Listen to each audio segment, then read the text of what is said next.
Okay, welcome to all. I have mute everybody. So welcome to all. Bienvenue à tous. My name is Benish Saxena, and I'm your host. This is our first public meeting of the Center for Consciousness Development. And please note, this event will be recorded. Now, let me tell you how this project started. I have been interested in the spirituality and humanity for the long time. I have established a foundation, and this foundation has two objectives: help the needy, people who are in financial difficulty. If you know somebody who is in financial difficulty, please refer to us, we will help. And the second objective is explore unanswered questions. Now, what are unanswered questions? Is soul there? Is there life after life? Is God there? So this, I have been teaching yoga for more than 10, 15 years now. Before yoga used to be in the gymnasium of the school. Now it is on the Zoom each Saturday from 8:30 to 10. So if somebody wants to join, the link will be available in the chat. By profession, I am an engineer and MBA. So the logic plays some part in my thinking. Now, when I see different religions and spiritual practices, it may be chanting, it may be praying, it may be yoga, Tai Chi, or walking in the nature. I ask myself a question: what is going on here? What are these people are trying to do? So after contemplating on this question, I have come to the conclusion the objective is to raise the consciousness. Now, there are many circumstances and situations which are very difficult to explain. And there are, again, more unanswered questions, like where does space end? Why some people have psychic experience, like a clairvoyance or mediumship and so on, and majority of the people does not have. Why some people are filthy rich? Why some people are on the street not having even to eat? Why some people are in the initial stage of their life are very poor and they become very successful after. Take an example of Steve Jobs or John Walsh, writer of the Conversations with God. These people did not even have enough to eat in the beginning. And later in the life, they were very successful. So one can say that maybe it is a karma, but it will be very difficult to explain the transition, that how somebody can be very poor in the beginning, not enough to eat, and then later on he can be very rich. Then you can say that it is not a karma, it is a free will, but even then there are a lot of unanswered questions. So when we look at all those things, we come to the conclusion that there is something bigger and greater than the reality which we see or feel. And there is a universal consciousness, we can call it God, or we can call something else. So there is something more powerful than us. So looking at all these points, we come to the conclusion that best thing is to raise our consciousness and try to tap in this universal consciousness. If we can do that, we can be in the state of bliss, we can heal ourselves, we can have intuition, and maybe we can get answers to the unanswered questions. This is why, keeping all these things, we have established what is called Center for Consciousness Development, and we want to do activities which will help to raise the consciousness. So with that introduction, some people already know Rey Hernandez. Rey Hernandez is the executive director of CCRI, which is a Consciousness and Contact Research Institute, which comprises of many learned personalities. He is also an author or co-editor of 820-page book titled Beyond UFOs, The Science of Consciousness and Contact with Non-Human Intelligence. And now Rey's new project is 4-volume book and a full feature science documentary titled A Greater Reality, the new paradigm of non-local consciousness, the paranormal, and the contact modalities. It is all too much to understand. When I was talking to Rey, I was very touched by the incident. He told me that he was completely atheist. And then later on, something happened which changed completely his belief system. And I hope he will share that experience. If everybody becomes atheist to non-atheist, I think the world may be a little different. So with all that introduction, I will ask Rey to take over. Rey? Yes, I was on mute. Thank you. Thank you for that wonderful introduction, Vanesh. Many of those questions that you posed are really life's eternal questions. You know, my conclusion at this point is that the only way we're going to be able to find out is after we pass, after we transition, because these are really some of the most complicated questions known to humanity. And at this point, we're pretty much clueless in terms of most of those questions that you asked. But all of us are on a journey. A lot of us are on a personal journey to find out those questions that you just asked. And I'm one of them. And I don't have answers. I'm just trying to understand what questions to ask. That's how complicated this is. But at least I've been blessed with certain experiences and put in contact with certain individuals that I've been working with over since 2013 on these issues. So let me tell you a little bit about more of my journey, and let me start my PowerPoint now.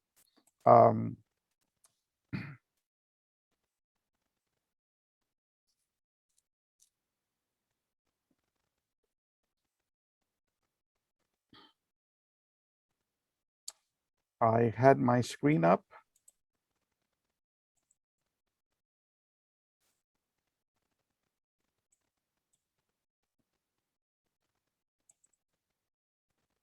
Okay, can people see that screen? No, because you can't see that screen now that I put up? I can see it, yeah. Okay, great.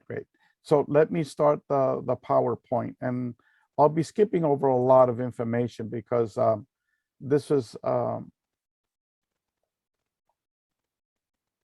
slideshow from the beginning. Okay.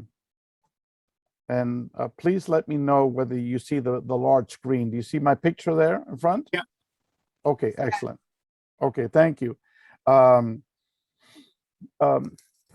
again, everyone, please write down my email, because I will be giving you almost 500 pages of our book, the first book, and I'll be sending you information about our second book.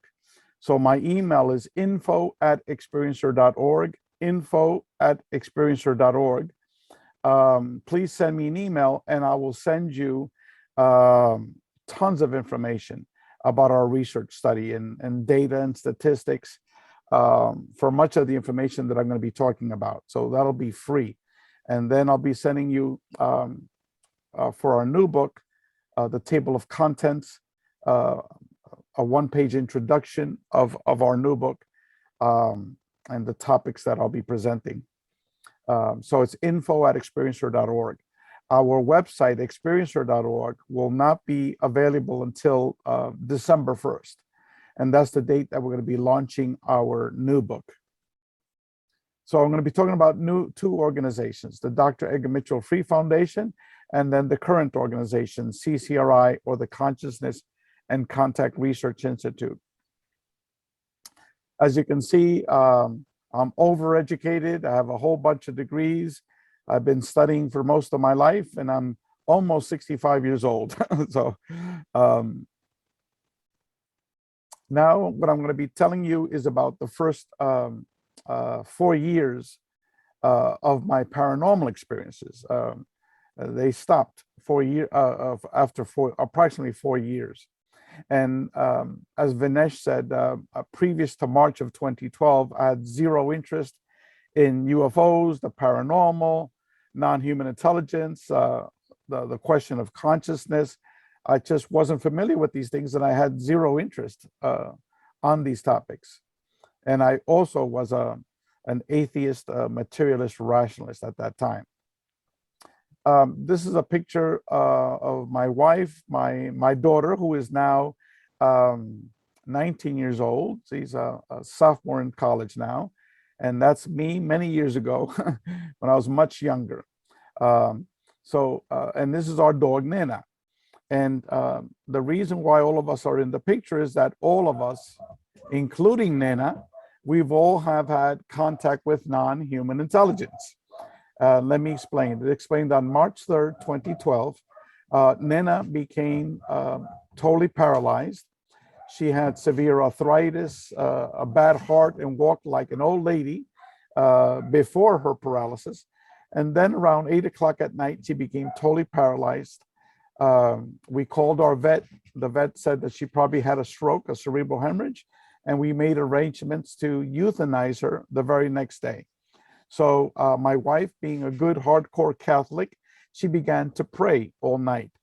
And again, prayer is so important. Not necessarily a religious prayer, but you making overtures to the universal mind. Many prayers are responded to. And what happened? The next morning at 6 o'clock, we checked our dog out. Our dog was still paralyzed. I went back to bed. My wife carried our dog down the stairs to see if she can go to the bathroom. And this is what she saw in our living room. And she thought that that was an angel. And she began to pray.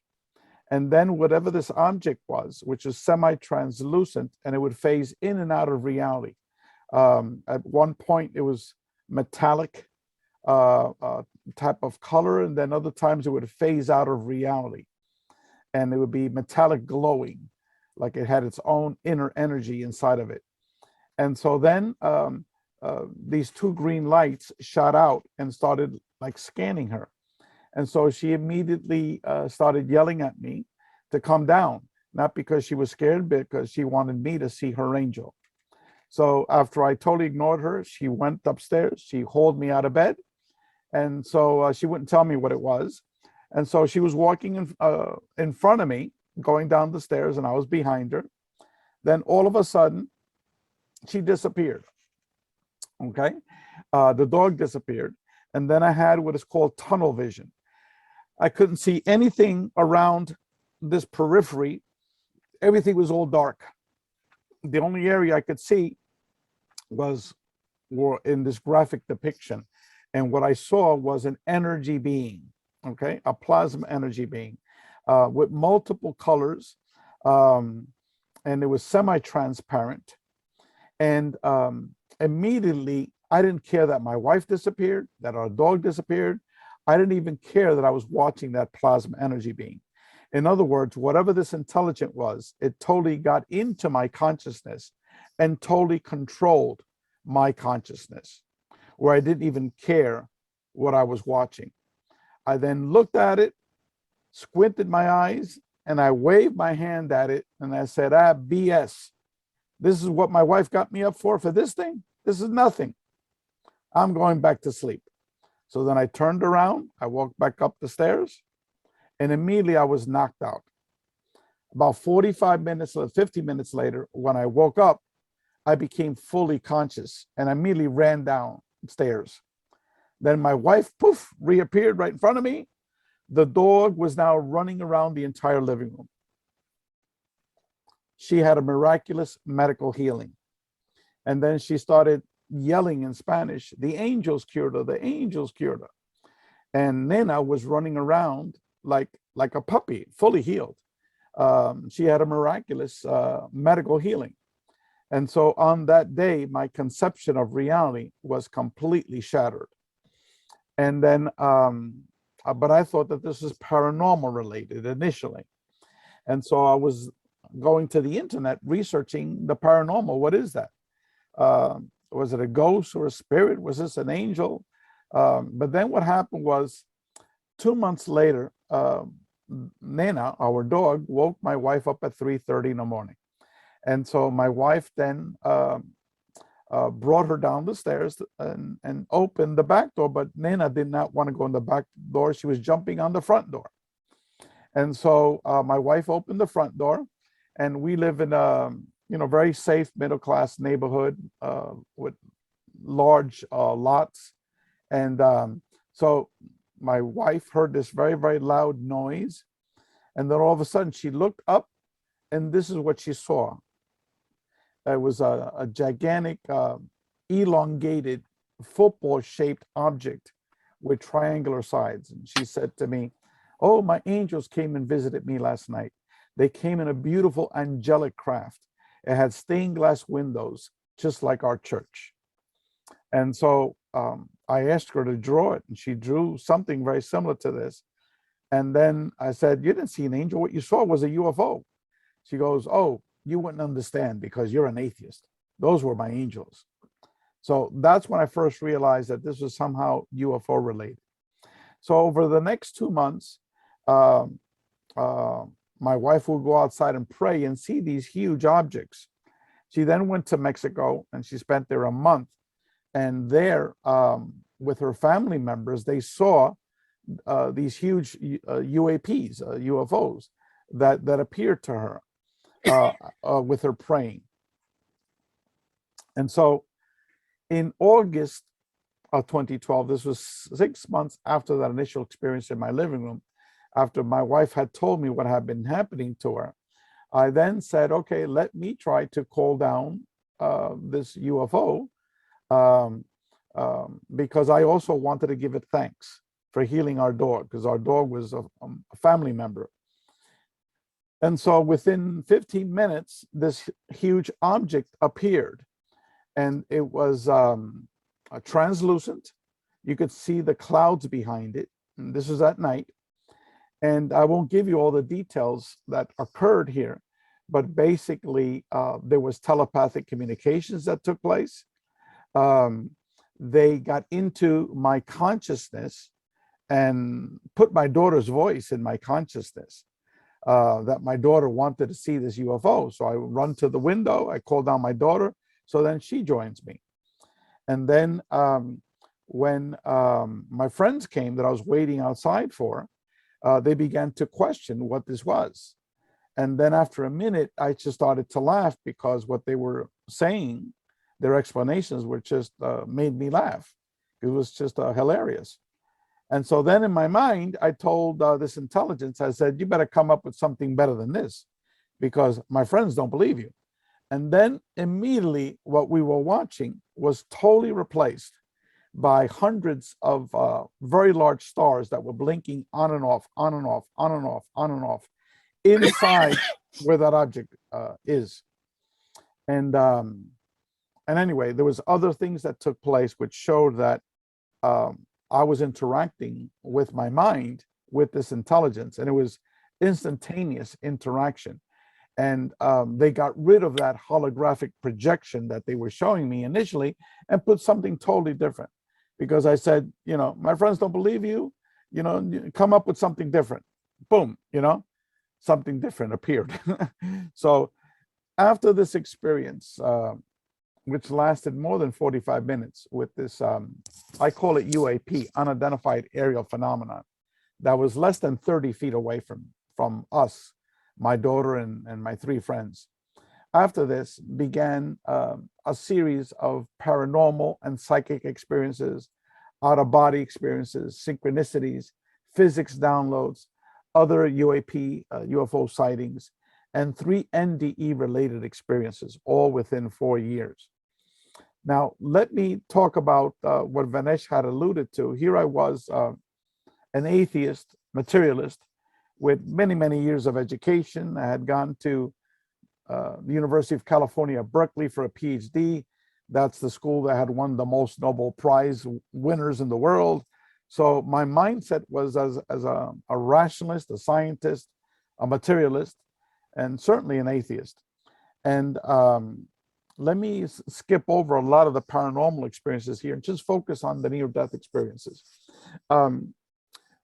The day after I had that experience, okay, with this object here, I saw a video on near-death experiences. So I was immediately captivated, and I ordered like 20 books on Amazon, all used books, and I began reading near-death experiences and also the physics and science of consciousness.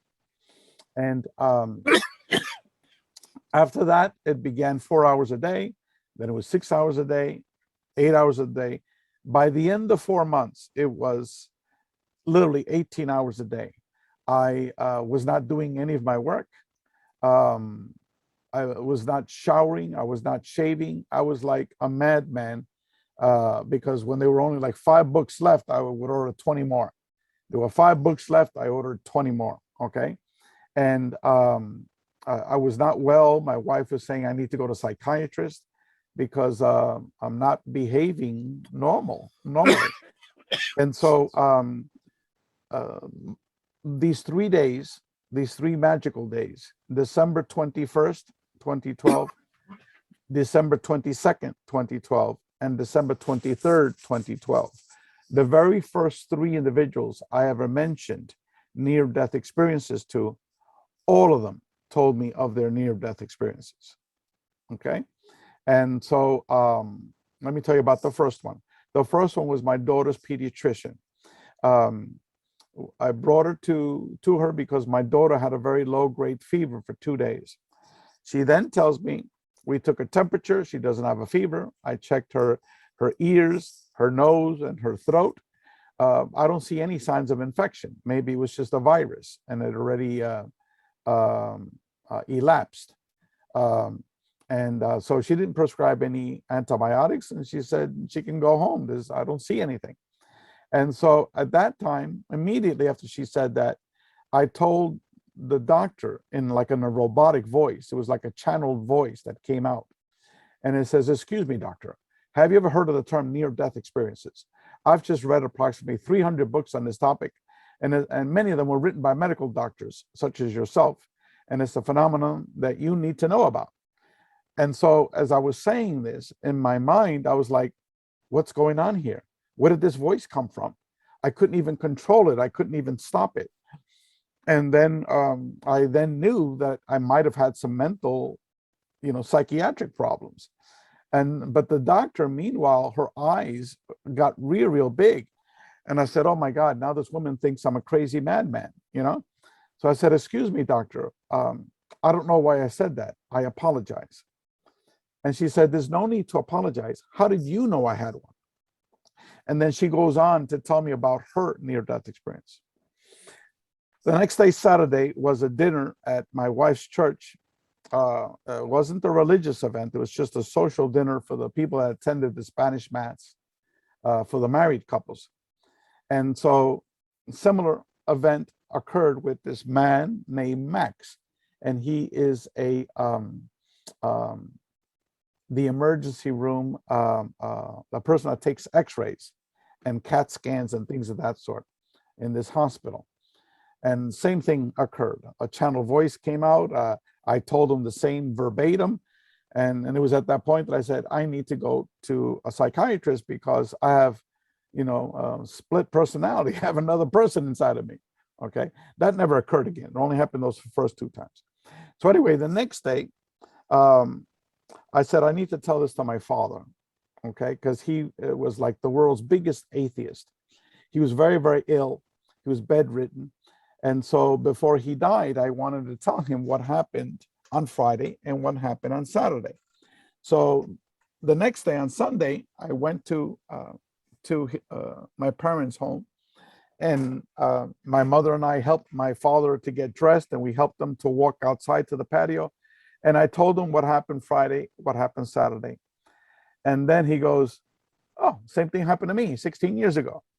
And then he starts telling me that he had the quadruple heart bypass surgery. He floated out of his body in the surgery room, and then saw his body underneath, all the doctors and nurses. And then he said he got sucked up by a vacuum cleaner. He went through this long tunnel. He saw this light. He went into the light. And after the light dissipated, he saw his father, his mother, and his deceased brother in energy form. And then he then was presented to this energy being who he knew was God. He said it was God. And then he then tells me that time doesn't exist. And I said, what do you mean time doesn't exist? He says, because I was up there for 20 to 30 years. He said, God showed me all the good things I had done in my life and all the bad things. And he showed it to me from inside my body and the other body of the other person that I had affected. And so what he had actually is called the life review.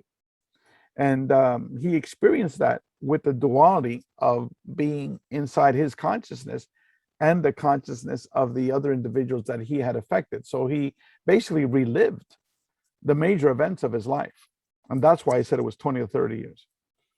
Anyway, I'm not going to tell you more about what my father said, but when I went home that night, I put down my windows and I was looking at the stars. This is Miami, a major city, but there were only a few stars outside, but still, for the first time in my life, I spoke to God. And also what I call my modern angels. And these are the intermediaries that had been working with me. They're all instruments of what I call God. And then I said, I want to thank you because over a 4-month period, you have totally transformed an atheist material rationalist into someone that doesn't have a belief. No, I don't have a belief. I have a knowingness that I am an eternal spiritual being. And for that gift that you gave me, I want to thank you profusely. And so, and then after that, I had no need to read a near-death experience book again. And this knowingness, I still have that knowingness inside of me, the spirituality, that without a question. So that's just a little side note of some of the experiences that happened after I saw that huge UFO. Okay. Now, I want to tell you a little bit about the organization I'm affiliated with, and it's our organization is trying to study what is consciousness, but we're doing it via cross-comparative research studies of major experiencers of the contact modalities. And if you see to the right, that's the front cover of our new book. New book is titled A Greater Reality, the New Paradigm of Consciousness, the Paranormal, and the Contact Modalities. And it's 4 volumes. And as you can see there, I purposely made 4 of these contact modalities much larger than the others. And I consider those the 4 major contact modalities: near-death experiences, out-of-body experiences, UFOs, and people that see ghosts and spirits. Now, NOUS is a Greek word that means knowledge or wisdom. And on purpose, I put it in that order. And as you'll see, the other terms, the other concepts in there: channeling, energy healing, automatic writing, teleportation, clairvoyance, precognition, retrocognition, lucid dreams, telepathy, mediumship, human-initiated contact experiences, poltergeist, orbs, intuition, etc., etc. These are all different modalities that people are piercing the veil of our reality and having contact with perceived non-human intelligence. Okay. In the fall of 2013, I introduced the term the contact modalities when I published an article in the Dr. Edgar Mitchell Free Foundation website titled "The Quantum Hologram Theory of Consciousness and the Contact Modalities." I don't have time to relay an experience that occurred in May of 2013 because it's very expansive, but it basically involved an out-of-body experience while I was driving my car to go to work. And I was brought to another reality. And in this other reality, I was basically shown via me being inside a huge wheel all of the contact modalities, that they're all interrelated, that humans are studying a separate and different phenomenon, but in fact, it's all one phenomenon, and that consciousness is the glue that holds it all together. I got downloads of advanced physics, downloads about consciousness, downloads about our greater reality. We just don't have time to get into those. That would have to be a separate discussion. But anyway, let me move on. As I said earlier, these are some of the major contact modalities: UFO contact, near-death experiences, out-of-body experiences, spirit and ghost communications, remote viewing, hallucinogenic contact, mediumship, channeling, and many, many others types of ways that humans are piercing the veil of our reality and having contact with perceived higher forms of intelligence. You could also use the term non-human intelligence, whatever term you prefer. This is just a conceptual rendering of the concept of the contact modalities. The Consciousness and Contact Research Institute has over 15 Ph.D. academics, 5 medical doctors, and 10 lay researchers.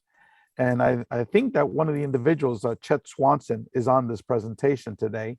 And Dr. Raul Valverde, who introduced me to Vinesh, might be on this presentation as well.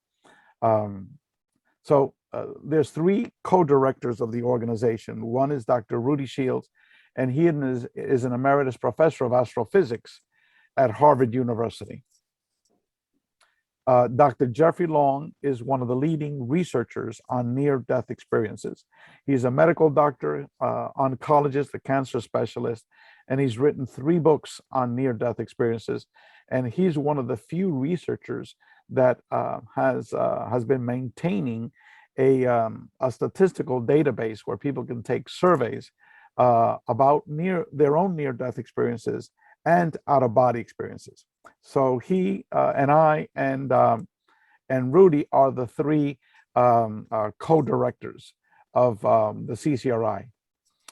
Other members of our research committee is Dr. Gary Schwartz. He was a tenured professor at Harvard, Yale, and he's now at the University of Arizona, where he conducts studies of mediumship.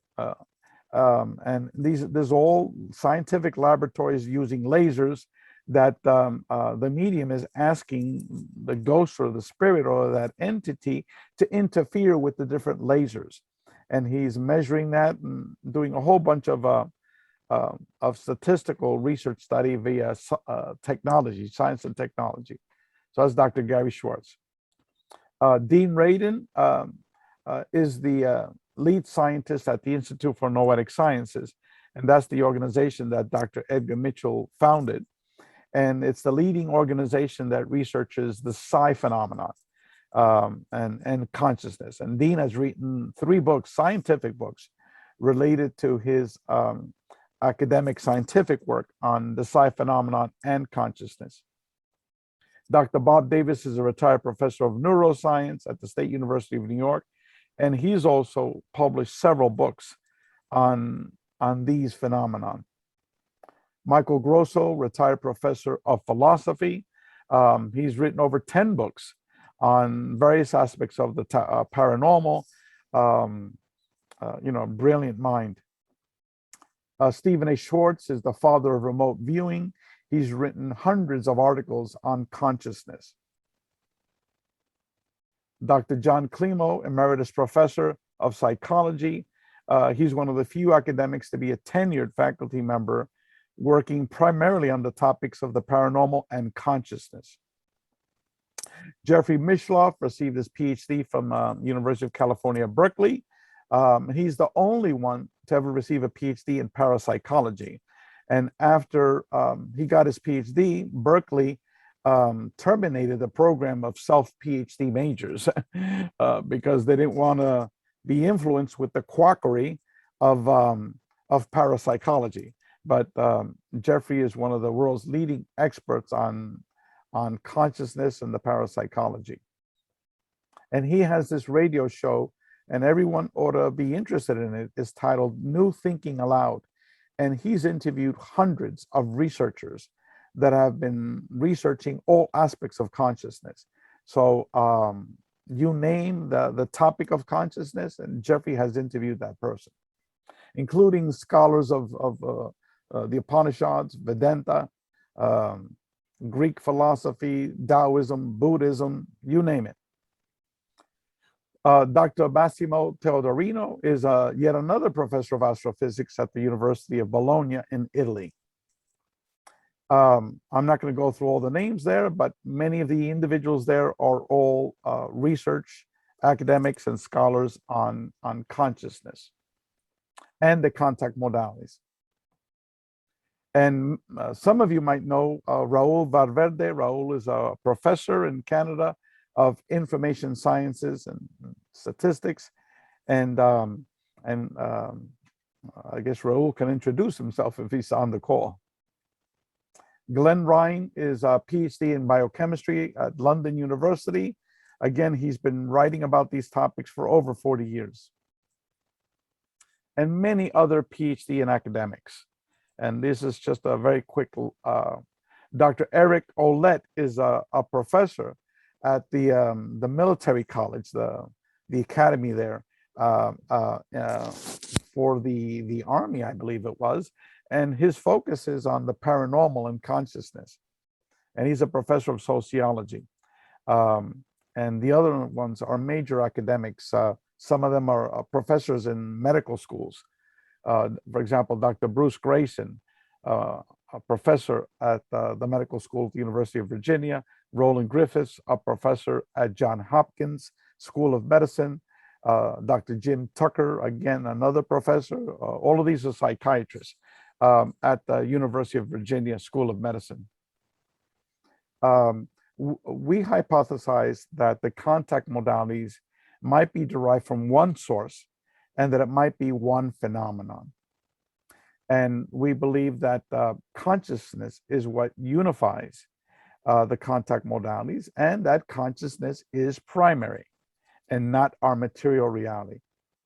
Materialism, the idea that matter is the only reality, and the belief system that the mind is nothing but the physical activity of the brain. We don't agree with that. Okay.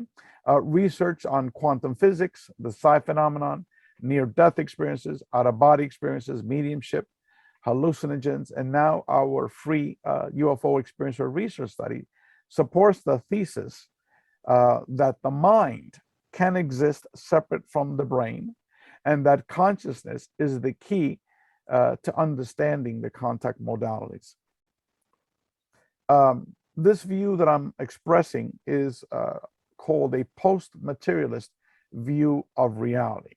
Okay, and most of the people in ufology consider our work woo-woo science, but they're totally ignorant of the previous literature that I'd referenced. In addition, the majority of the researchers in our organization view that we are living in a greater reality, whether you could call it a multi-dimensional reality, a virtual reality, a quantum holographic reality.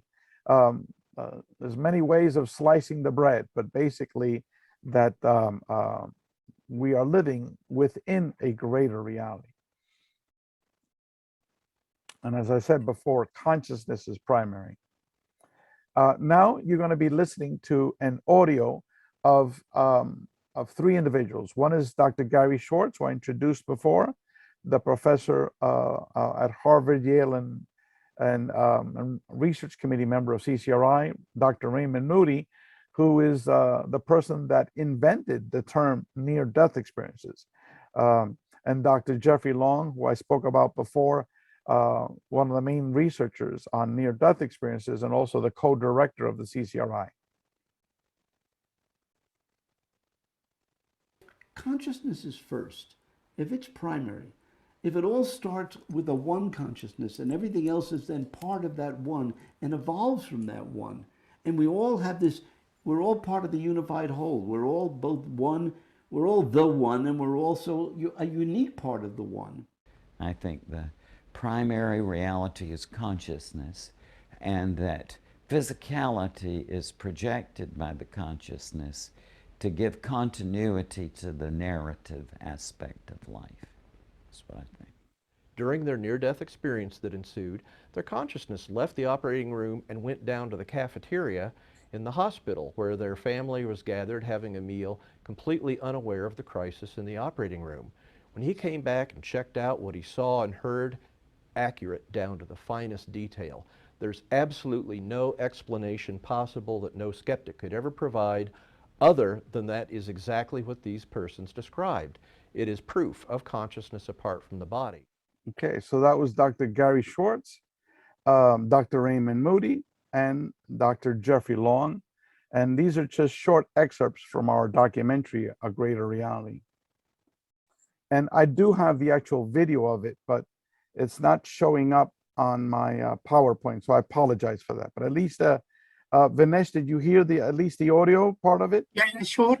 Okay, great. Yeah. So we'll move with just the audio. Now, the next person, J. Allen Hynek, I'm going to skip over him, but basically he's the father of ufology. He was hired by US military intelligence to be the lead scientist for what was called Project Blue Book. And that was the US military trying to study UFOs, but in actuality, they hired him to debunk UFOs. And actually, he started debunking UFOs until he started learning more about it.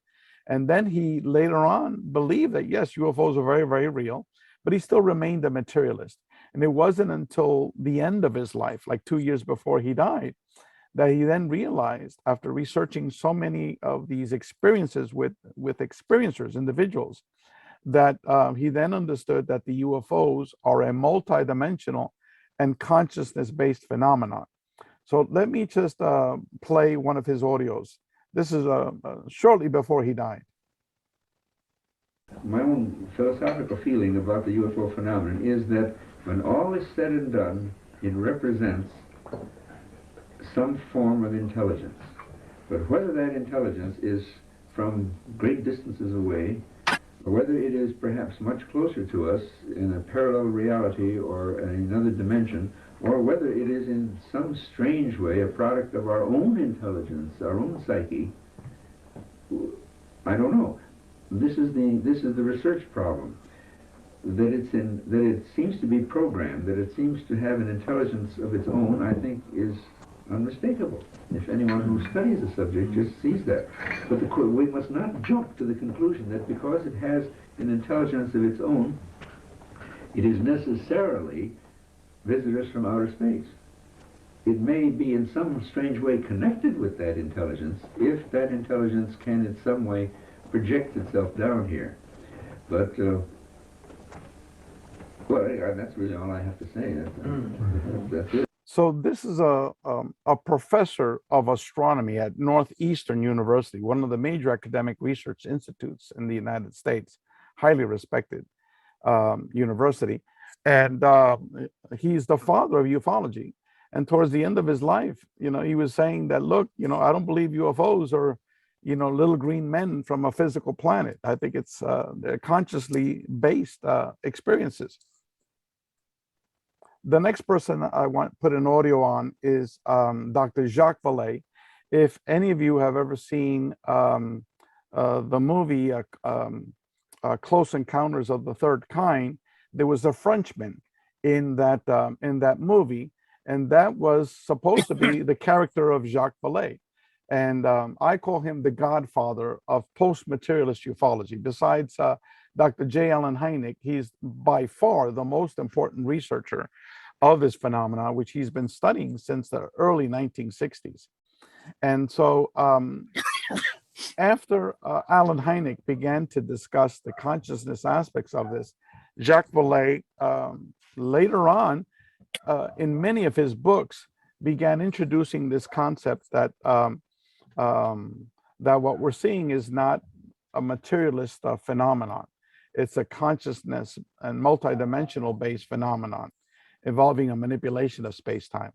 So basically, this man's theories were just totally out of sync with what ufology was presenting in their conferences. And he was right, he's correct. And most of the members of our organization also believe in the trend that Jacques Vallée was heading towards. So let me play Dr. Jacques Vallée. I think that from my own point of view, I'm going to be very disappointed if UFOs turn out to be nothing more than visitors from another planet, because I think they could be something much more interesting. Something from another dimension of space or time? I think what the UFO phenomenon is teaching us is that we don't understand time and space. Mm-hmm. Here are objects, I think we have to call them objects, that are physical, that interact with the environment, that cause effects on the witnesses, on the psychology and the physiology of the witnesses, and leave traces on the ground, and yet are capable of, appear to be capable of manipulating time and space in ways that go beyond what our physics understands today. Okay, Dr. Jacques Vallée, this extraordinary individual. He has a Ph.D. in information sciences, one of the pioneers of the early internet, also went to the US to study a Ph.D. in astronomy, and has been studying the whole UFO phenomenon for over 50 years. A brilliant man. And so his perspective is that this is not about materialism. It's something a little bit more complicated. George Knapp is a host of this radio show called Coast to Coast Radio. It literally has millions of audience members on a weekly basis, and he's one of the rotating hosts. And he's told me personally up front, he said, look, Ray, consciousness is primary. And this excerpt is a little bit long, okay? But what he basically is saying is that out of over 40 years of hosting this radio show on the paranormal and on consciousness, that he's come to that conclusion, very similar to what Jacques Vallée is saying, but for all the paranormal. He says it's all one phenomenon, okay? And it needs to be seen as one phenomenon. So let me skip that because that's too long. And let me go over John Alexander. John Alexander was wrote his PhD dissertation on the afterlife and on near-death experiences. He was the second president of the International Association of Near-Death Studies. And he's also been the president several times of the International Association of Remote Viewers. And let me go exactly to what he's saying. understand it, you now believe that if we're going to understand the UFO phenomenon, we have to look at it in this wider context, including interspecies communication, shamanism, higher states of consciousness, and so on. Right. Remote viewing. I did a lot of work with near-death studies. I was once the president of the International Association for Near-Death Studies. And it is my premise that somehow all of these phenomena are connected. One of the problems in looking at it is we tend to stovepipe. And I think in doing that, you cut off a lot of the information that would be helpful in understanding a theoretical basis, which does not exist at this point. By using the term stovepipe, I think you mean trying to see it as a single discipline rather than an interdisciplinary approach. Very much so. And yeah, you look at near-death experience, poltergeist, remote viewing, UFOs, and they cut off access of the information in between. And I think that's a mistake. Okay, so again, this is a man that was a colonel in the US military, and he headed up the program many, many years ago, non-lethal weapons, which is how can we use the mind as a weapon, okay? And remote viewing inside the military. So that was over 40 years ago, or 50 years ago when he retired. But since then, he became very, very interested in opening up the horizons of the various aspects of consciousness. And he's also a member. Everyone that I'm mentioning here are all members of our research committee of the CCRI. Let me skip Dr. Dean Radin. He is the lead scientist for the Institute for Noetic Sciences, just because it just takes too long, some of these presentations. Okay, so because all of these individuals believe that somehow all of the paranormal is interrelated, what we're calling the contact modalities. There was no data on the UFO contact phenomena. There was lots of data, academic data on near-death experiences, on out-of-body experiences, and now with hallucinogenic research, they have like 5 major universities all around the world that are acquiring data on hallucinogens. But when it came to the UFO phenomenon, there was nada, zippo. So the previous organization, the Dr. Edgar Mitchell Free Foundation, undertook the world's first comprehensive multi-language statistical academic research study on the UAP-related contact experiences. And it took 5 years to develop between 2013 and 2018. And in 2018, we published this 820-page book titled Beyond UFOs, The Science of Consciousness and Contact with Non-Human Intelligence. And as I said, send me an email to info@experiencer.org, and I will send more than half of that book to you. In order to participate in our survey, you need to, first of all, have seen a UFO and have had some type of contact with a perceived non-human intelligence. And much of our data totally contradicts what is circulating in materialist ufology. Why? Because the basic statistical data was never collected. And again, please write this down, info@experiencer.org, and I will send you information over 450 pages from our first book, and I will send you information about our second book, okay? info@experiencer.org. The 4 co-founders of the Free Foundation were Dr. Edgar Mitchell, the 6th man to walk on the moon, and the father of the Institute for Noetic Sciences. Edgar was studying the topic of consciousness since the 1960s. And in 1974, he published a very large book titled, I think it was Psychic Research. I have the book here, and I read it in its entirety, but no, Psychic Exploration. And so, so he's always been interested in all of these topics that I just mentioned. He passed away in 2016. Rudy Shields, who I mentioned before, the Emeritus Professor of Astrophysics at Harvard University. Mary Rodwell, who was a researcher of UFO contact experiencers, and she's based out of Australia, and myself. So we were the four co-founders, but there were numerous other PhD academics associated with the Free Research Committee. And these were the non-academic researchers as well. These are all people that worked and studied UFO contact experiencers for more than 30 years, all of these people here. So what we did is we bridged together the scientists, the academics, with the people that had the boots on the ground, the people that were actually studying the researchers. Okay, the survey was a huge undertaking. It was 600 quantitative questions. It had 70 open-ended written responses. Those are the qualitative survey instrument. And for 3 years, we bombarded YouTube, posting on over 500 Facebook sites, monthly mailings to over 8,000 email addresses, internet postings, over 200 radio interviews to publicize our surveys.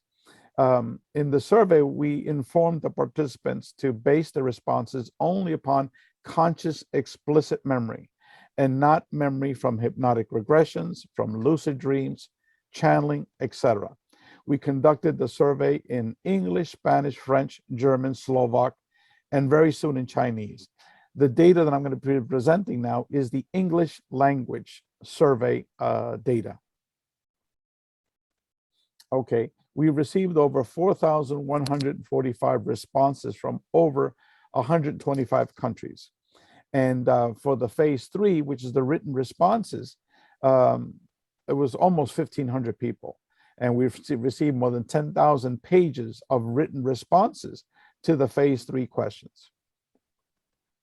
There were 4 major findings, okay? First of all, that these experiences were overwhelmingly positive experiences. Number 2, that these experiences resulted in a positive transformation of the experiencer.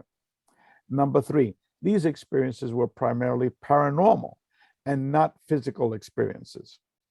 Number 4, these experiences involved a manipulation of space-time, that these experiences might be interdimensional or multidimensional in nature. First of all, we want to find out whether these experiences were positive, negative, or neutral. So we asked that question in more than 40 different ways, 40 different questions, because how you phrase a question, you'll get a different response. So what follows are just a few of these questions.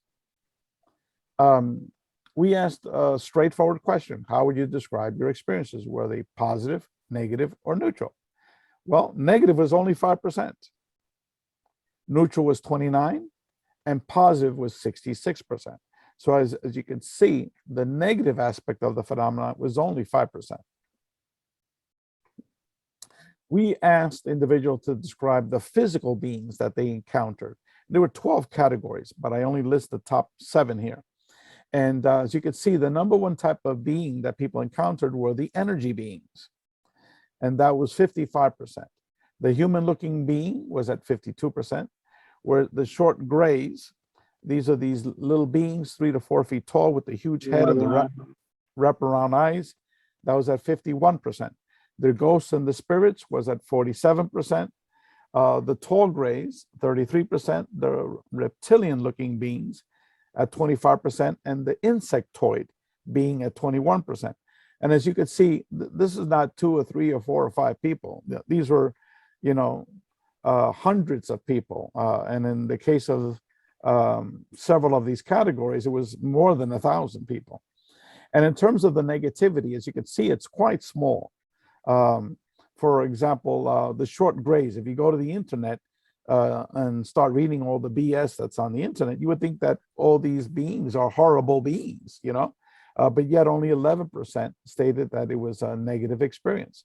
And the vast majority of these experiences that said it was negative was mainly because of the physicality, what the being looked like, okay? Another category said, if we could stop your contact experiences, would you? Well, 84% no, don't make it stop. Keep it coming. Keep these experiences coming. I'm loving it. Keep it coming. Do you believe that ET or non-human intelligence are bad, malevolent, or evil? Look at that. 91% said no. Now, the next question is, the contact experience resulted in a positive transformation of the experiencer. Okay. We took close to 70 questions from this book that was published in 1992. It's titled The Omega Project by Dr. Kenneth Ring, who was a professor at the University of Connecticut. And he was one of the pioneers of near-death experience research. And what he did in this book, he compared 85 people that had UFO abduction experiences with 85 people that had near-death experiences. And what we did is, he concluded in one of the areas that he focused on was, how did these people change? And what he said was that basically 75 to 85% of these individuals, depending on the question that was asked, said that they had a positive transformation on that specific topic. And I'm going to be going over that in a couple of minutes. And that was from his book, The Omega Project. So we asked this question, how did ET contact change your life? Well, 51% said it was highly positive effect in changing their life. 22% said it was a slightly positive effect. So right there, you have 73% said it was positive effect in changing their lives for the better. 17 said it was neutral. Highly negative was only 4%. That's it. Now let's go over some of these questions that we asked. As you can see here in yellow are the increased, where that particular experience increased. So the question is, since I first became interested in my UFO experience, or since I had my first UFO experience, my desire to help others, my compassion for others, my appreciation of the ordinary things of life, my sensitivity to the sufferings of others, my concern with spiritual matters, my desire to achieve a higher consciousness, all increased, and some of them dramatically.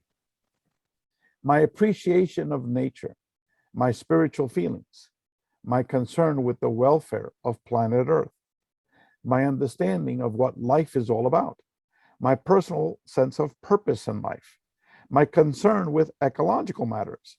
So again, all of these increased substantially, okay? In terms of strongly decreased, as you can see, it's almost nothing, less than 1%. Decreased somewhat, again, maybe 1 to 2%. Okay, so these are people that had a major transformation, total complete. Let's say, for example, spiritual feelings. People became more spiritual. Look at that. 83% said that it increased their sense of spirituality, their concern of protecting the planet, of nature, appreciating nature. Look at that. It's like 84%. Okay, purpose in life. 78%, still huge numbers. Now let's look at what decreased. What decreased? What do you think decreased? Well, let's take a look at it. My concern with material things. All of a sudden, they didn't care about every year buying a new Mercedes-Benz. The old Honda Accord that's 20 years old, if it's still working, that'll suffice. My interest in organized religion. All of a sudden, like my wife, she doesn't have a need to go to Mass every Sunday, okay? She doesn't have a need every Thursday to go to group prayer meetings, okay? So, but she still occasionally goes. So while it's decreased, most people still maintain that religious upbringing because it was part of their culture, part of their upbringing. My competitive tendencies, all of a sudden, they didn't care about attacking the co-employee because they wanted the promotion. Okay, no, the competitive tendencies have significantly decreased. Very important, very, very important. My fear of death. Look at this, 83% of these individuals no longer fear death. Isn't that overwhelming? Okay, my desire to become well known, to become famous. Okay. So my whole point now is, what would happen to humanity if the entire humanity had these experiences? People became more spiritual, became more more kind and compassionate and loving others. They became more spiritual. They appreciate ordinary things in life. They appreciate nature. They become more ecological. They now have a purpose in life. Okay. They no longer fear death. They no longer are competitive. They're not material. What would happen if the rest of humanity changed this way? We would have a totally different world. Okay. We wouldn't have the massive starvation that takes place, the economic exploitation. In the previous century, we had over 200 million people that were killed by wars. Okay, you think we would have all these wars of self-destruction if all of the leaders of the world, all of the politicians underwent this? You know, we might still have it, but I don't think it's going to be anywhere near what we have now. So from my perspective, let these UFO contact experiences occur to everybody in the world.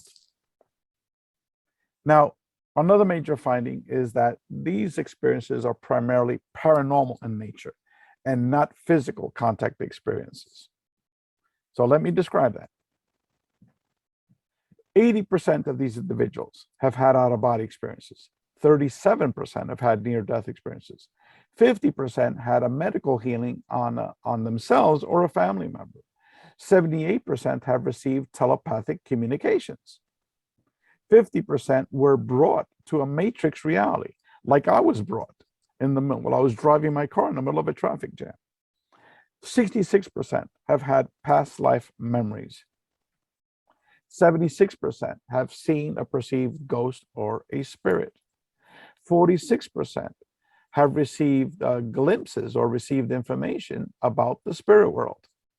67% have physically seen a small colored orb. 25% have had objects mysteriously appear and disappear right in front of them. Those are called apports. 61% have had objects fallen or suddenly move around you without any reasonable explanation. 74% can see or feel energy or auras around people. Okay. Let's look at what these individuals, the information that these experiencers received from non-human intelligence. Did you receive any type of communication? Yes, 80% did receive communication from a non-human intelligence. Was the communication in your native language? 75%. And that did not matter what language it was in. If you took the Spanish language survey and Spanish was your primary language, you got that message in Spanish. If French was your primary language, you got that message in French, et cetera, et cetera. Did impart reassuring messages to you? 61% said yes. Did it provide you a spiritual message? 54%. Did it give you a message of love or oneness? 54%. Did it express to you concern about humanity's behavior? Mainly that we're destroying the planet and we're killing each other. We're not loving. 45%, yes, they told me about humanity's behavior. Did it give we you have another 5 minutes. Oh, okay. So we need some time for question and answers. Okay. Let's go over in terms of spirituality. Okay.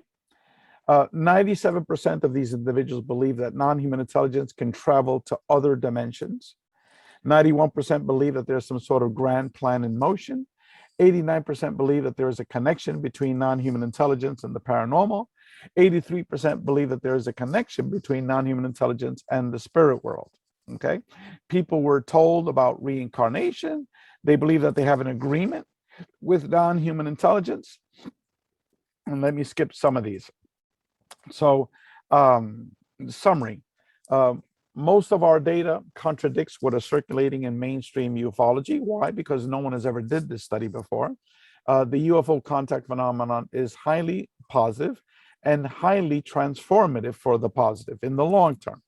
The UFO contact phenomenon is primarily a paranormal, multidimensional phenomenon involving a manipulation of space-time, and that all of the contact modalities should be viewed as one phenomenon instead of separate phenomenon.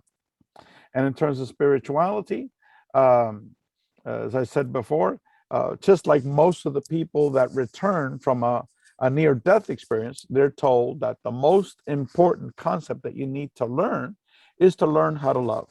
Okay, you talk to any researcher of near-death experiences, they'll tell you that the number one information that relayed to them during their NDE is that humanity needs to learn how to love, and that you as an individual needs to learn how to love each other. Okay, the OBE literature tells you the same thing. Okay, most of the people that undertake major astral traveling, they reveal the same messages of love and spirituality. And as I just demonstrated, the free UFO experiential research study reveals the same thing regarding love and spirituality. Unfortunately, materialists will never understand the non-religious consciousness aspects of love and spirituality.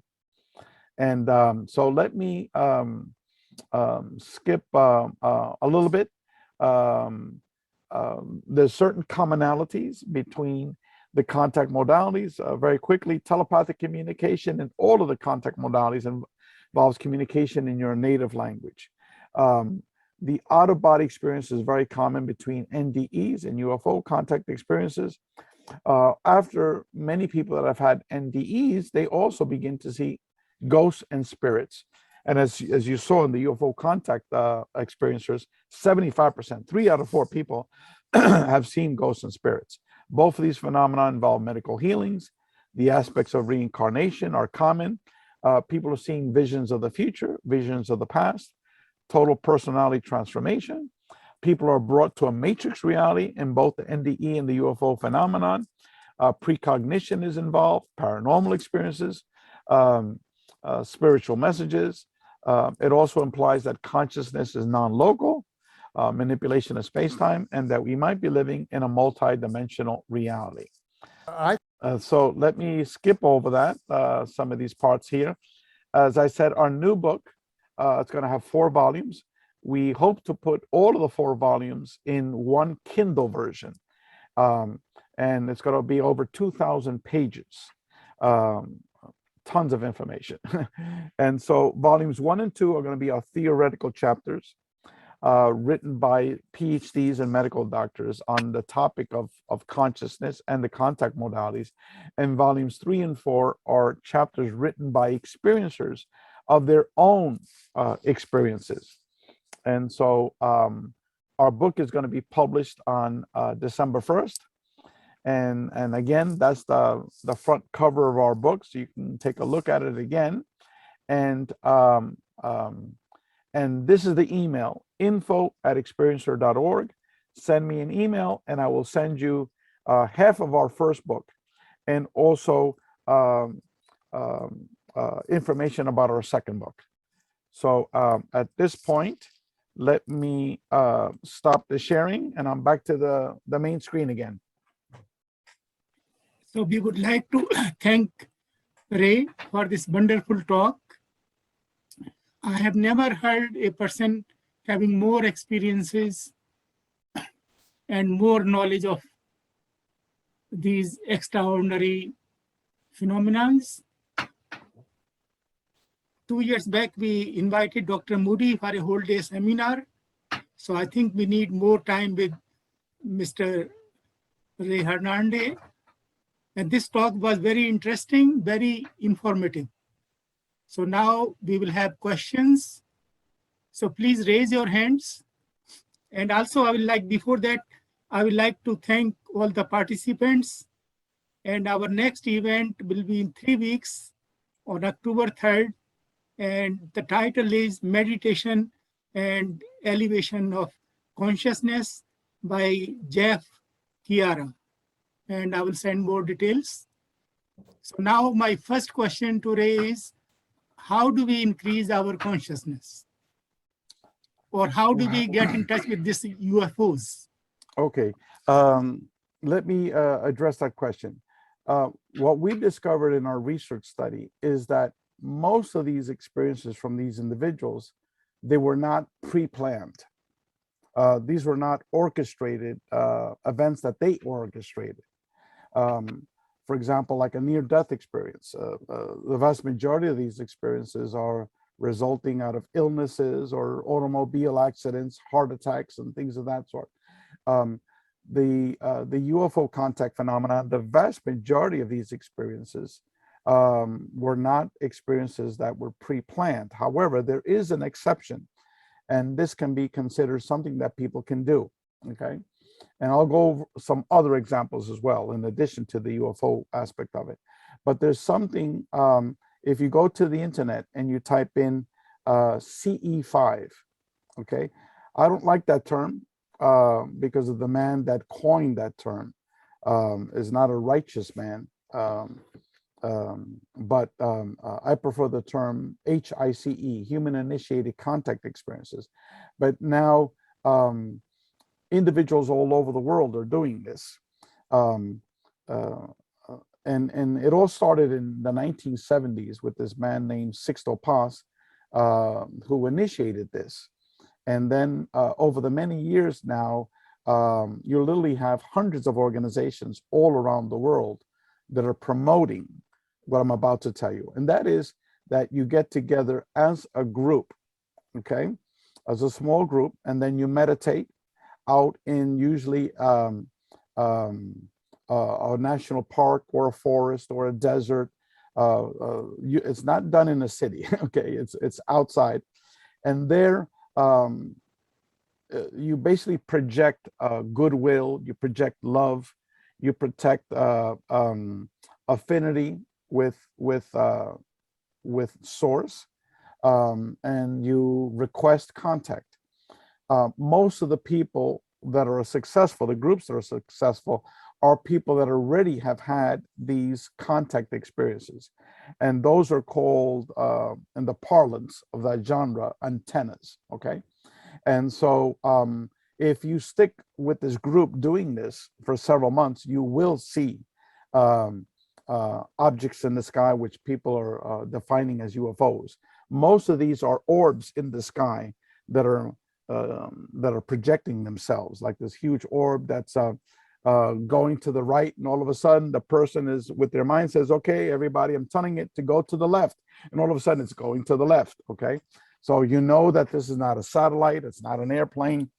And the easiest way to do this is there's an organization called that's not in it for the money, okay? There's some people that they charge you thousands of dollars to go out to these events in the desert, you know? And but there's a group called ET Let's Talk, ET Let's Talk.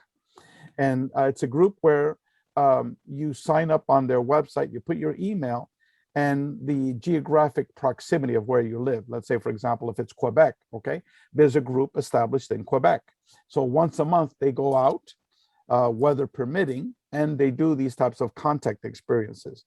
If you live in Toronto, there's another group in Toronto where you can hook up and you can communicate with other people in your area. And usually it's the person that leads this is someone that has done this for quite a while. So it's called ET Let's Talk, and that's how you could promote this. Other ways that individuals are promoting, I would coin it in different ways. One is promoting altered states of consciousness, other ways of piercing your reality and having communication with source or non-human intelligence.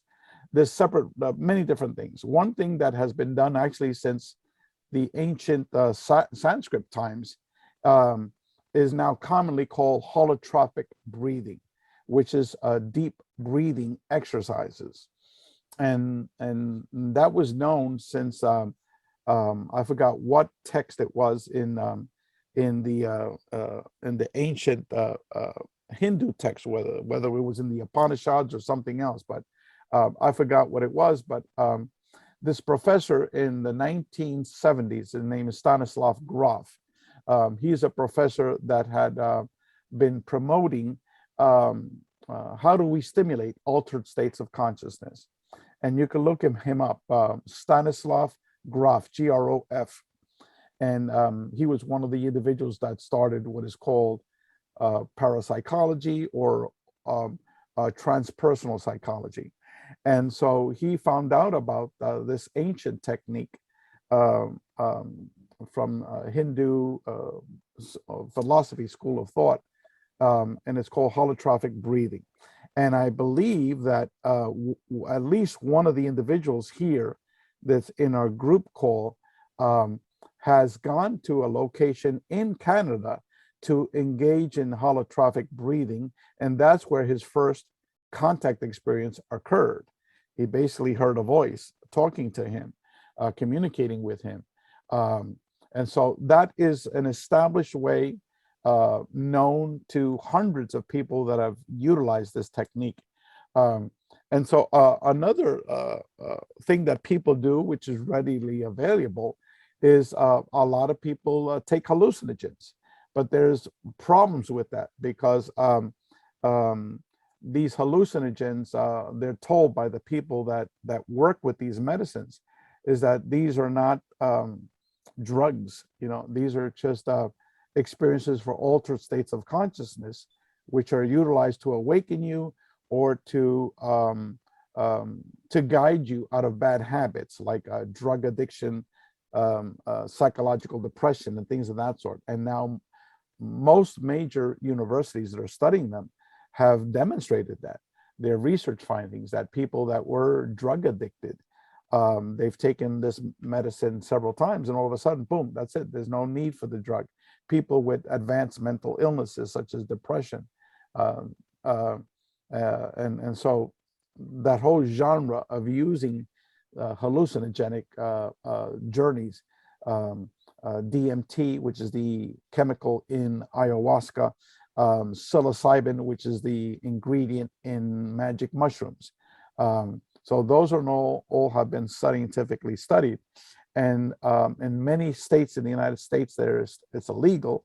Most of the United States, I would say, but in some countries it's now legal. It's now legal, but it's under structured supervision, the administration of it. Now, the shamans, the traditional historic shamans in many different cultures have utilized this, but they've done it as part of their own personal ceremony as a shaman to get knowledge for their tribe, their group, to heal people. They've used it in terms of their own healing mechanisms.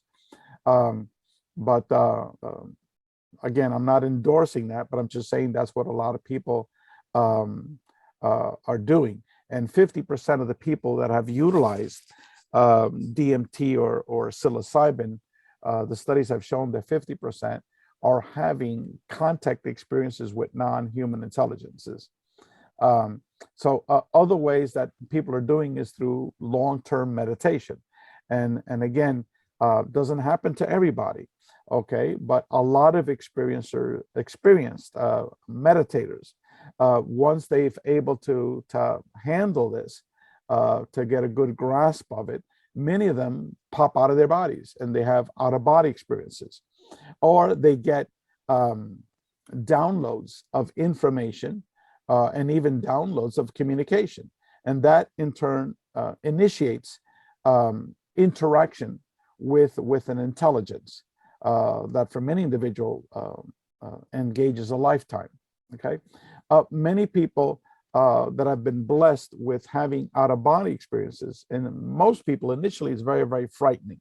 Okay, but many individuals have learned to harness the out-of-body experience, that once they feel that sensation in their body that it's about to happen, and you know there are clear sensations of the beginnings that OBE is going to start. Some of these individuals have learned over time to be able to control it, and some of them are able to induce it at will. Okay, and I won't go into those details, but there's this very, very famous man, Tom Campbell, who was having OBE experiences as a child, and he was one of the test subjects for Robert Monroe, which eventually became the Monroe Institute, which is an organization that promotes out-of-body experiences through binary hearing sensory auditory stimulus. And so you could look up the Monroe Institute. They have a program called HemiSync that you could research about it, and that's how to promote out-of-body experiences. And Tom Campbell is a PhD physicist, and he's also wrote a chapter for our book on the virtual reality hypothesis, because he's saying that when he goes out of body, he goes into like a virtual reality, a greater reality. And he's been doing experiments in that virtual reality, physics-based experiments. But that's another way, okay, of learning how to promote out-of-body experiences. So these are just some of the ways in terms of meditation, holotrophic breathing, promoting out-of-body experiences, the UFO, human-initiated contact experiences. Other people have tried channeling, okay, where there is a medium, okay, and they've utilized that medium to try to communicate with a deceased relative, usually in most cases. And then a lot of these people have also done something called the silver mind learning method. And from that, they learned how to do what is called automatic writing. And these are all advanced meditative techniques, the silver mind method. As a matter of fact, that man that started the calling down the UFOs with the CE5 stuff, Sixto Paz, and another friend of mine back in the early 70s, they took the silver method, and then they learned how to do automatic writing. And then all of a sudden, they got all these messages coming in. And they started writing them down, and the more they worked at it, the more more refined the messages. And the messages were in those two individuals, like, go to the desert next Saturday at 11 in the evening, and we will appear to you, okay? So all of a sudden, they went out there, and boom, there was a huge UFO. Then they started inviting their family members. Okay, I got another message to come out, in 2 weeks at 12 o'clock at night. Okay, so they would go out with their family members, boom, the whole family. Then it was a neighborhood, the entire neighborhood. So automatic writing, okay, you could look up the silver learning method, silver mind learning method. I forgot the formal name of it. So yes, there are many, many forms that you could try to initiate contact and get into the realm of consciousness. And again, in summary, these are topics that we're just beginning to understand. I think that the ancient traditions, mystical traditions, like the whole Vedanta tradition, they had a much, much better grasp of these things than we certainly do in modern times. So, yes. We will take questions from the audience now. Okay, you can raise your hand or unmute yourself and ask a question.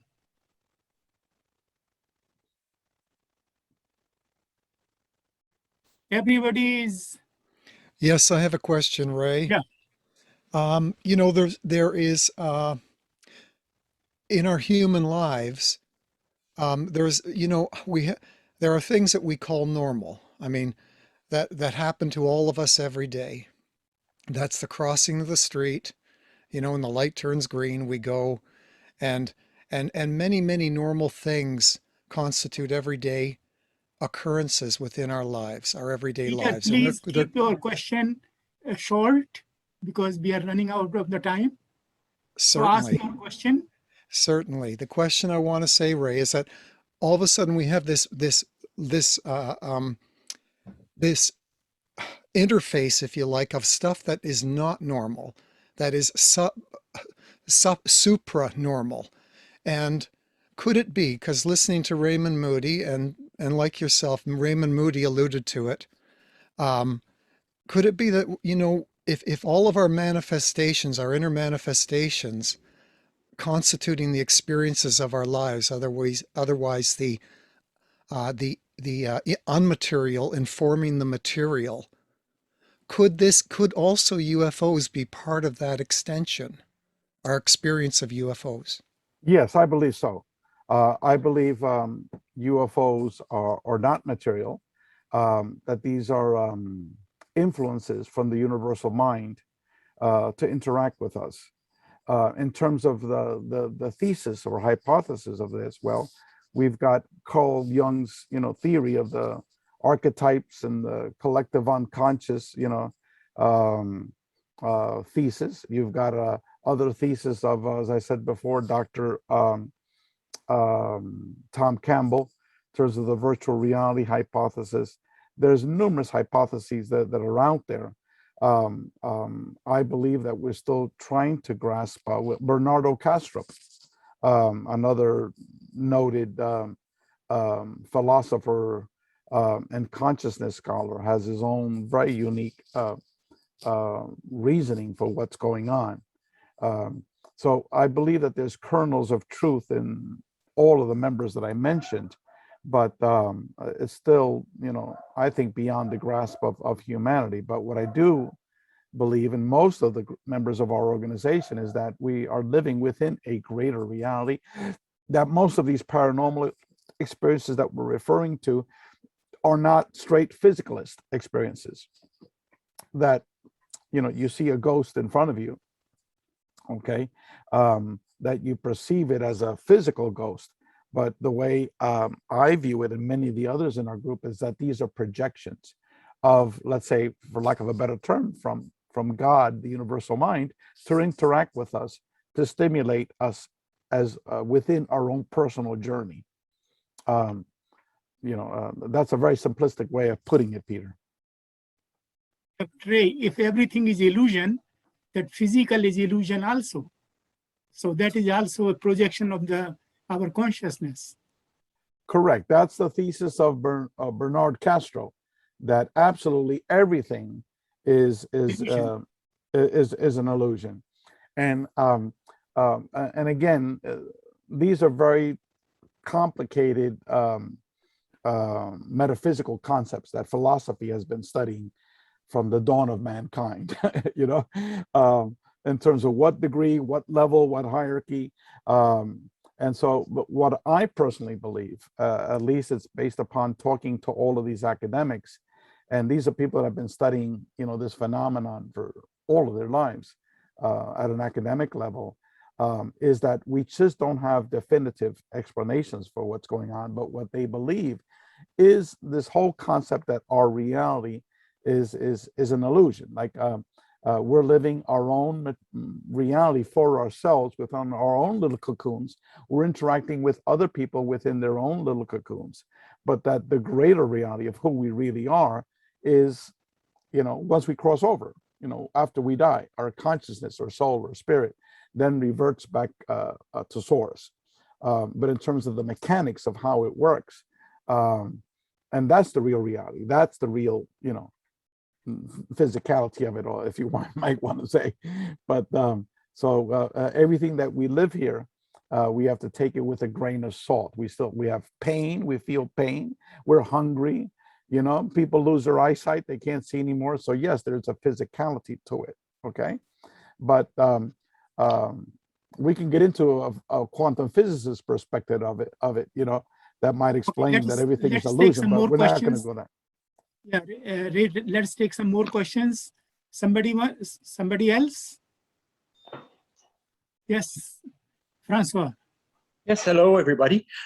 First, fantastic presentation with percentages on different questions. I'm very happy to have been able to see all this. My question is, I think we're living in a, well, I want to know if it's your opinion.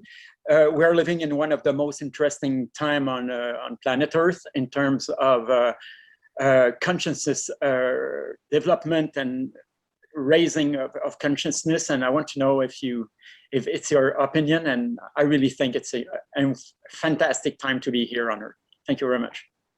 Yes, Francois. The very beginning of my opening chapter discusses that, that we're in a period of human awakening. And my principal argument for that is that 3 out of the 4 major contact modalities, which is near-death experiences, out-of-body experiences, and the UFO contact phenomenon, The fourth is ghosts and spirits. That's been talked about since the dawn of mankind, okay?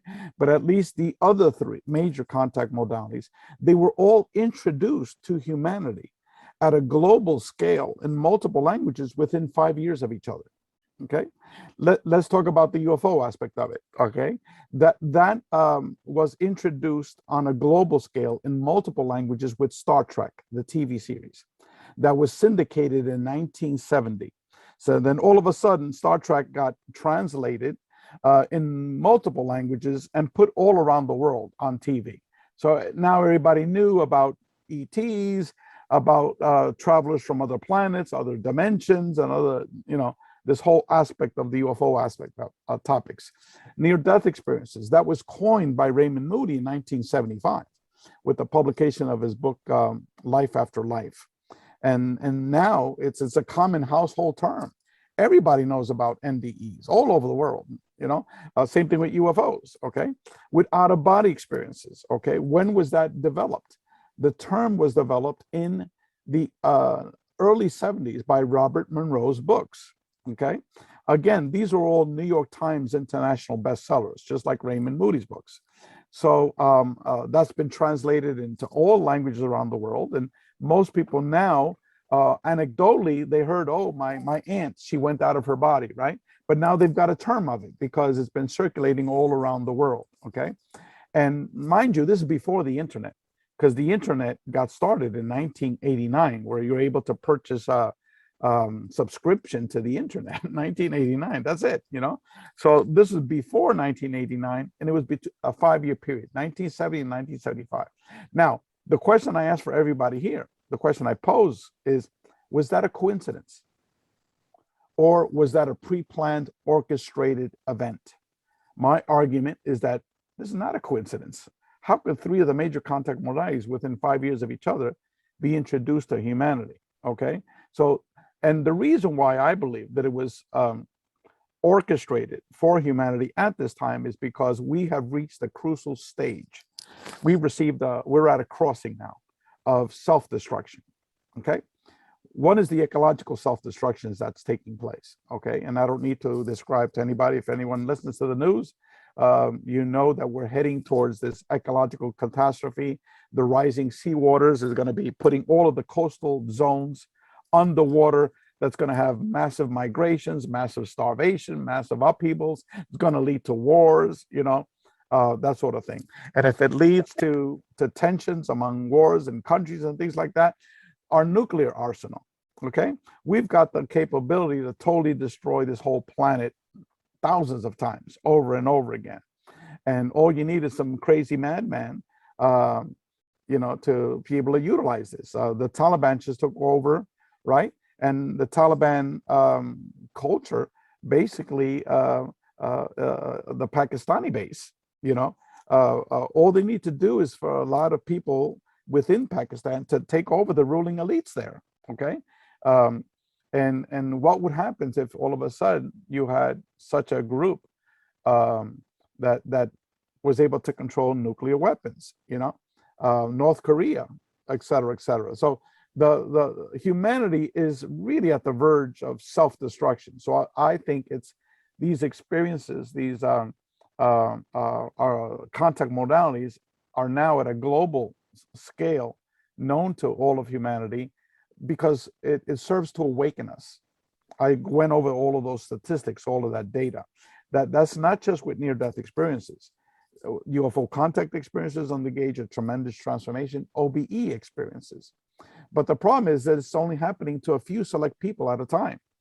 It's not happening to everyone in this conference call here, Maybe a few people here have had these experiences.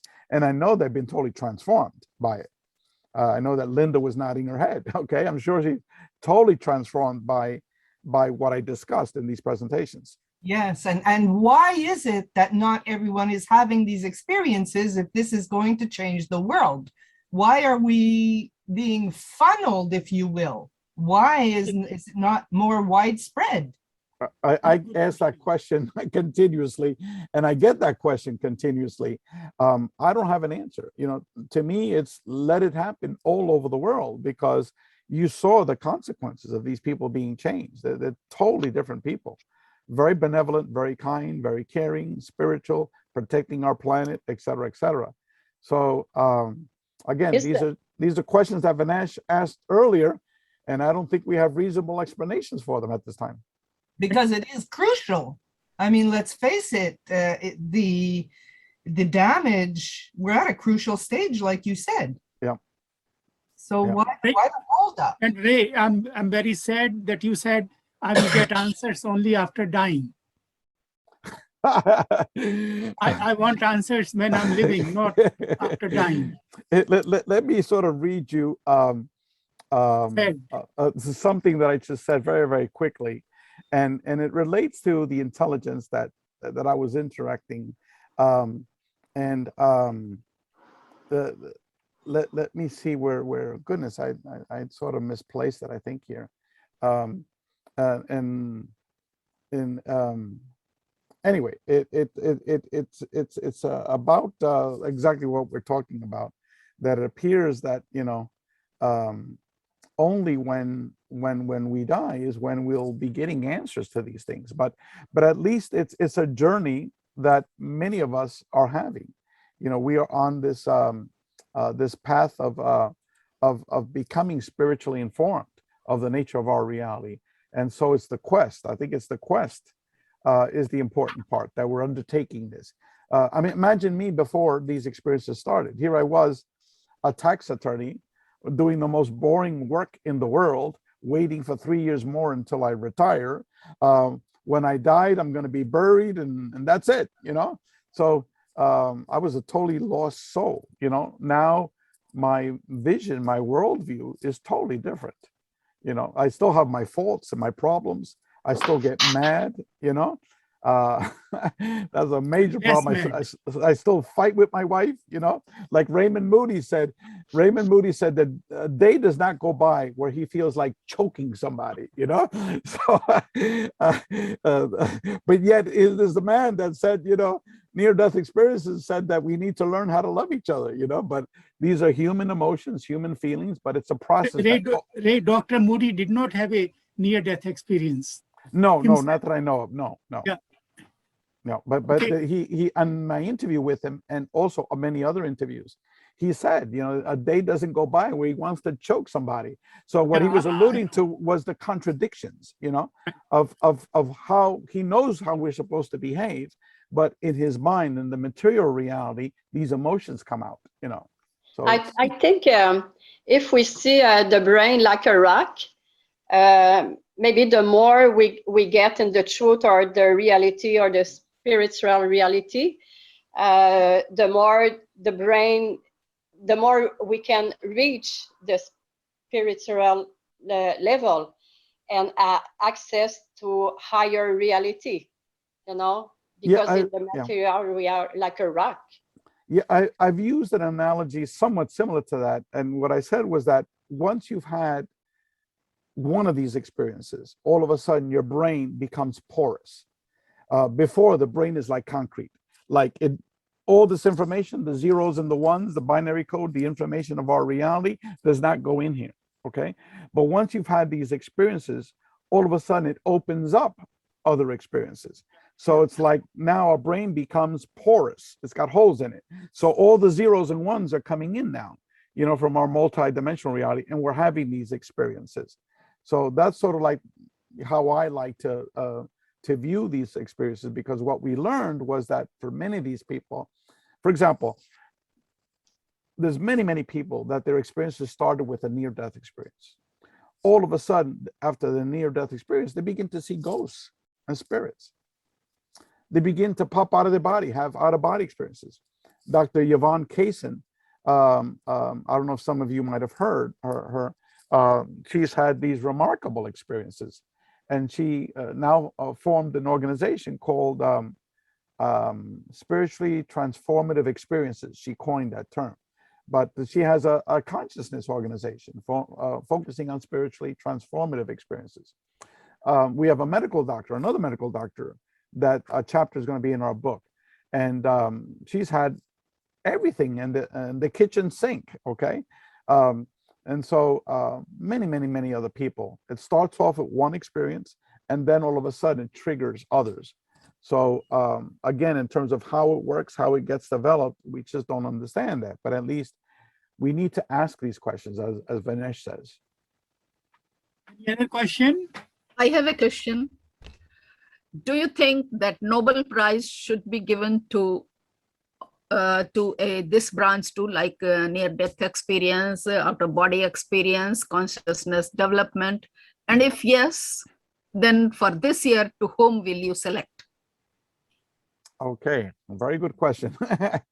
Yes, I believe that what it is that the Nobel Prize. As Nobel Prizes on every subject.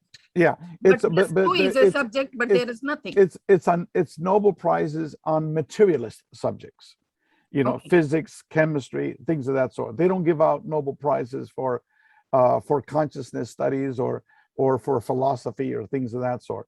But I mean, there's people that are deceased and people that are alive. What I would do is I would give this award to Dr. Edgar Mitchell. Because Dr. Edgar Mitchell, I would give it a how's it called, posthumous, someone dies here, to him, because he studied this Institute of Noetic Sciences.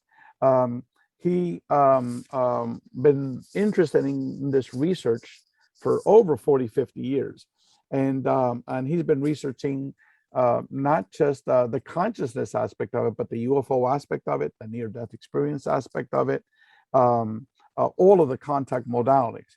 Now, there's other people that are really are on the internet all the time talking about consciousness and the fundamentalism of like Bernard Kastrup and things of that sort. But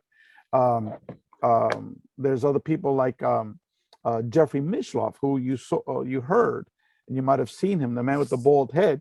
He's been having these radio shows for 50 years promoting interviews of people that are studying consciousness. And so these are educational tools, educational instruments. But what you just mentioned, Mira, right, Mira? Yeah. What you just mentioned really is a fundamental question.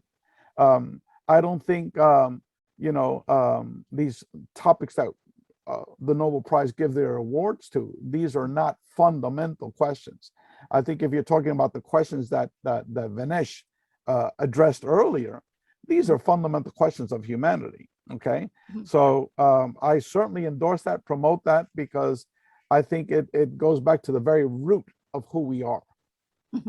Yeah, I think to answer Mira's question, Mr. Nobel, he was very evil kind of person, because he invented TNT and so on. Yeah. We need somebody who is very spiritual and so on, become very rich. Then the Nobel Prize can be given. They say that we use around 3% of our brain and some more. And if we add 10% of consciousness in the brain, it will be no war. Yeah, sure. Linda. Is there a common trait between those who do have these experiences? Is there something that links people in something in particular? Have you found that in your research? Well, I think we went over this in the presentation. One was the common link is how these people change. Their worldview is totally different from everyone else. But what links them to begin with? What is it that makes, why do certain people have these experiences? Is there something? Well, some people, some of the researchers have explored the topic of trauma, childhood trauma. Okay, now that is an indicator for many of these people, but I don't think it's the sole explanation for it, because many of the people that we researched did not have any trauma. Like in my case, I don't recall major childhood trauma. I had a very pleasant childhood. My father was very strict with me, and at that time when I was young, I did not like his strictness, but but some of the researchers focused initially on trauma. Yes. And I had this very deep feeling that certain people who have depression or some kind of a psychotic break and different phenomena, if you will, or things that happen to them, do seem to have this breakthrough. There's that relationship between individuals that have had all aspects of the appropriate psychotic term, mental health issues, for lack of a more appropriate terminology. They call it mental health issues, but I believe that it's an opening. Well, we have an article that Dr. John Klimo wrote for our book. And the article is basically how the fields of psychology and psychiatry need to change to accommodate the experiencers of the contact modalities, because many of these individuals, they're not psychotic, they're just having these experiences. But yet it's associated with some traditional psychotic episodes, people that are Asperger's. How many people I know that have had Asperger's have had contact? A lot of folks, some of them are major contact experiencers, okay? It reminds me of the proverbial crack that is letting in the light. Yeah. These are, glimpses that we're having of possibilities. But again, these studies are not funded, okay? If anyone takes these studies, like Dr. Kenneth Ring, for example, that did that study, he did that as a professor at the University of Connecticut with no funding, okay? But yet, many of these major researchers in these laboratories, these chemical laboratories and biology laboratories, they're receiving huge funding from... there is a commercial aspect. Yeah, there is a commercial profit. The commercial aspects of it. If you're developing a new pharmaceutical, a new toxic, mind-altering, medication for depression, you're going to get millions of dollars from a pharmaceutical, and then they're going to want that patent for 20 years. So there's tons of funding, but not for what Mira had talked about. And what you had alluded to, Linda, is to trying to get at some of the basic questions. There's a lot of researchers that are doing it, but myself, I'm a full-time tax attorney with the Internal Revenue Service, okay? I have a day job, I have family obligations, I have many other obligations. And even for me to write this chapter, I've only, my goal was to publish the 4 books by October 1st. But I've only worked on my opening chapter for 5 evenings, so, but yet some other people. Problem, yeah. So it's you need funding for these things in order to do it. And as Vinesh said, we need to pray for a very, very rich person to fund the new Nobel Prize in new research. Dr. Rahul joined us late. Rahul, you want to add something? Rahul, can you unmute yourself? Yes, I'm here. Yeah, can you add some things? You would like to say something for next 2 minutes? All I can say is that I know Ray for a long time, and I work with him. And this issue of the new reality is something that is an ongoing issue. We're discovering it's a 9-opener. At least for me, it has been a 9-opener, and it has changed my way to see life. So I thank him for the opportunity to open the door for me to understand all his research. But it's a new beginning for something new. Believe me, something that at least it has changed me. So that's all I can say. Thanks, Rahul.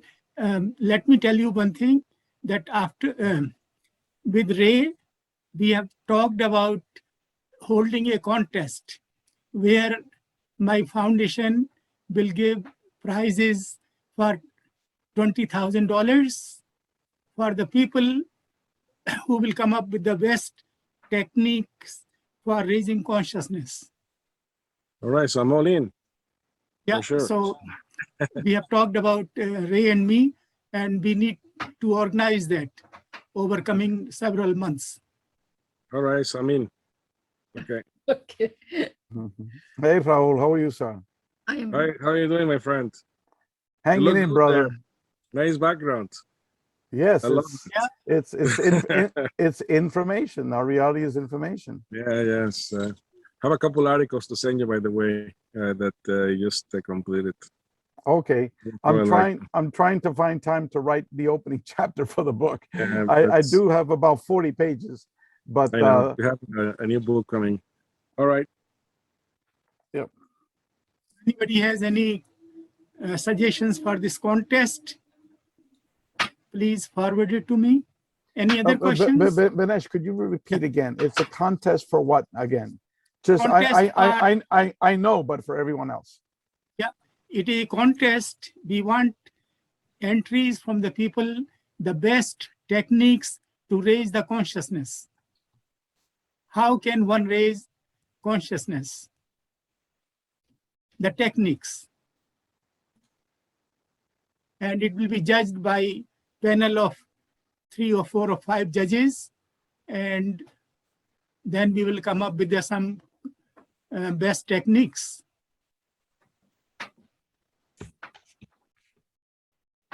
Okay, and just to stimulate the conversation, I gave a few examples, in the question and answer period. But I'm sure there's many, many more, and some might be more appropriate for certain individuals than others. So it's a very important concept, because the more people that we can get spiritually aware, consciously aware, the better humanity will progress. And that leads back to the question of Linda. Why don't they do this to everybody? Why it's just a select few? Well, Vinesh is trying to... That is an unanswered question. Yeah. That is one of the unanswered question. Yeah. Why certain people have psychic experiences and most of the people don't? Since praying is very important, and we can actually get answers, maybe we should collectively get together and ask that the psychiatrists and psychologists of the world be cracked open, if you will. Yeah, actually, that is a technique that is being used by many organizations. Like, for example, that group that I told you, ET Let's Talk, whenever they have these major field excursions, let's say Toronto, right? You join the Toronto group, you're going out, to try to call down a UFO, and it's a month from now on a Saturday. They will publicize to the whole group to say, pray and meditate for this group to have contact. So you'll have several thousand people that are members of that organization to be able to, put their intentions, okay, into this group being able to have success and have contact experiences. Because what you're doing is, if you've never seen a UFO, if you've never had any type of contact experience, again, you're a searcher, you're a seeker. But all of a sudden you see this object in the sky, and the guy is telling, okay, I'm going to tell it to go to the left, and it goes to the left. I'm going to tell it to go to the right, it goes to the right. Right then and there, your vision of reality just explodes. Exactly. Okay, just explodes. Yeah. And so what we're trying to do is, how do we initiate these types of experiences where your vision of reality just gets destroyed, and you begin to open up to new visions of our reality? Because once you start doing that, then you go through all these changes that I mentioned before, become more altruistic, more spiritual, more ecologically friendly, more consciously aware. Once you open up to consciousness, all these things are natural, the progression of change. And it reminds me of what spiritualists have been doing for a long, long time, contacting those who have crossed over, the deceased, in order to bring proof, if you will, to those who are here on Earth, that is a possibility, which is another way of opening up one's consciousness, at least a little. This is Chet Swanson. Hi, Chet. You Go know, ahead.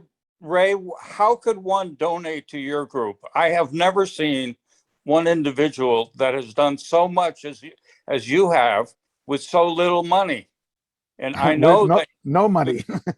yeah, now I'm the businessman coming into this, but you know, when you give these talks, if you would just put out, here's how to donate, you know, and I think the money would be much better used than almost anything I can think of.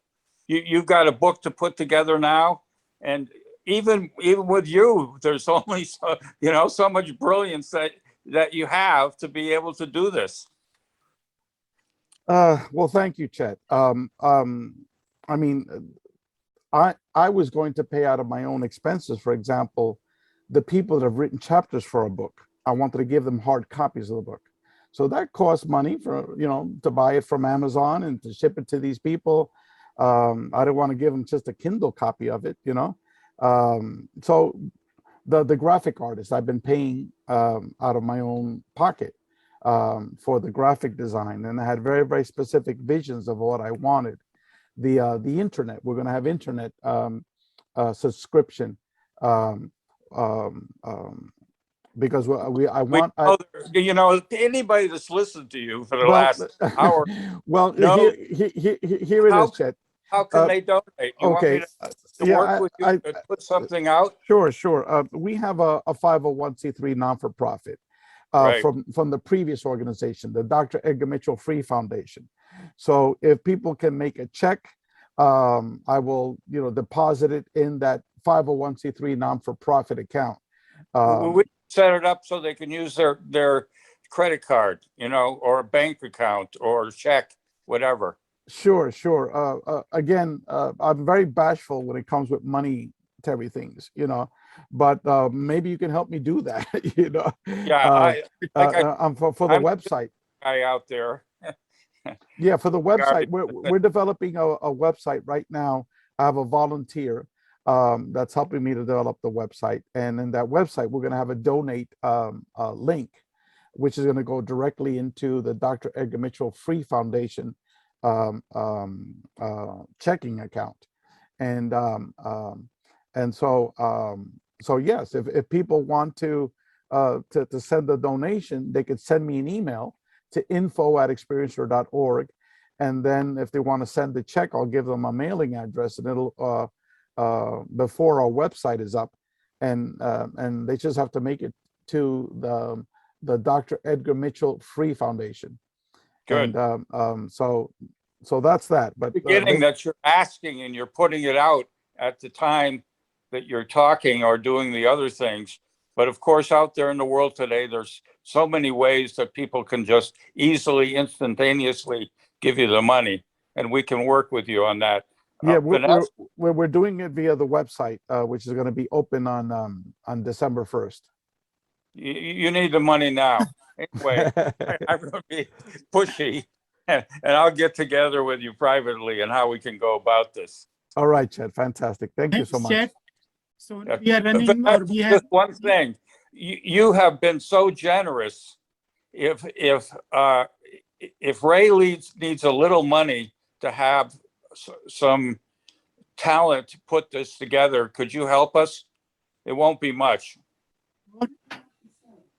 Definitely. Okay, great.